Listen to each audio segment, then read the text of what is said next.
By the time I was a sophomore at the University of Cincinnati, I thought I was checking a lot of the boxes that I wanted. I had a lot of freedom.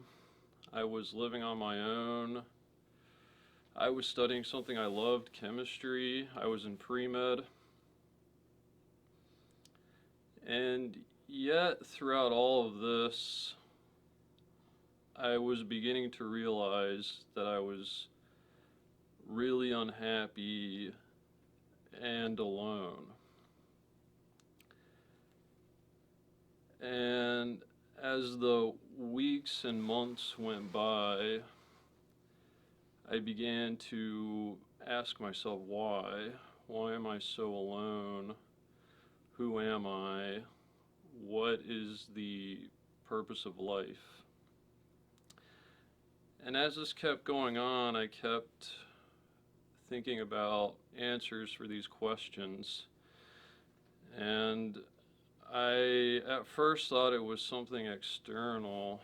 I tried to point to things that I could be. This is who I am. This is who I want to be. This is the answer to my questions.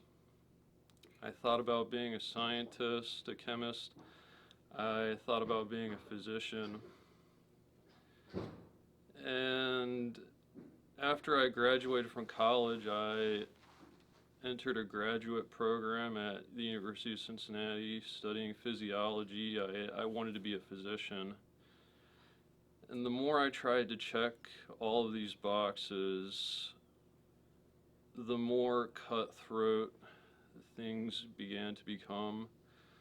The environment I was in, everybody was climbing to the top. It reminded me of what the philosopher Thomas Hobbes said. It was all about survival.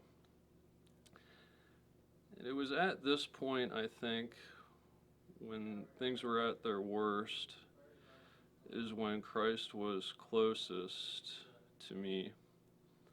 And thoughts began to resurface about the priesthood, which had been with me since I was around 12. And I felt so much like St. Ignatius after he got hit with a cannonball. I would spend my time thinking about being a physician, wearing the white coat. And when I did that, I felt so worthless. I felt like I was at the bottom. And on the other hand, when I thought about the priesthood wearing the collar, I felt so much joy. I was thinking about other people, thinking about how this would impact my family. And this progressed for some time. By the time I graduated from graduate school, I worked in a research lab for 2 years. And my time there was fantastic. I loved being at the college. I loved being around college students and doing research. But it still was just never enough. I wanted more. And by the time I finished in the lab, it was about 2 years, and I knew that it was time to apply to the seminary. So that's what I did. I talked to the vocation director for the Archdiocese of Cincinnati, and I entered the seminary. I'm so thankful for my time there. It was really a blessed time. I learned so much about prayer. I got to know so many good people. But even still, it was just not enough for me. I originally entered the seminary, I think, because that's what I knew. I knew diocesan priests growing up, and it was wonderful. I loved diocesan priests. And it felt like almost an obligation. I hear so much about the priest shortage. It felt like something I should do, like God was laying something on me. But after about a year in the seminary, I just felt like I was running out of steam.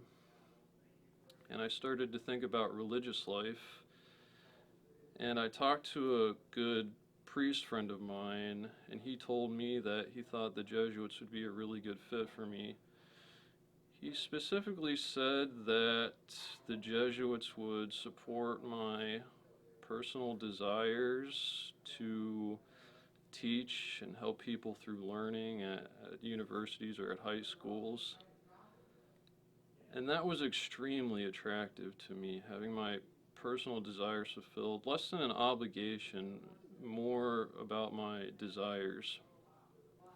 So I reached out to the Jesuits and began discerning with them. And after a year and a half in the seminary in total, I left and applied for the Jesuits. I've now been in the novitiate for about 6 months, and it's been more than I can hope for. More than anything, I think that it's Christ that has been guiding this all.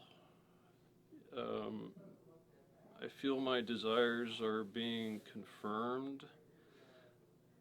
Most importantly, that it's Christ guiding my development, he's putting me where he wants me to be.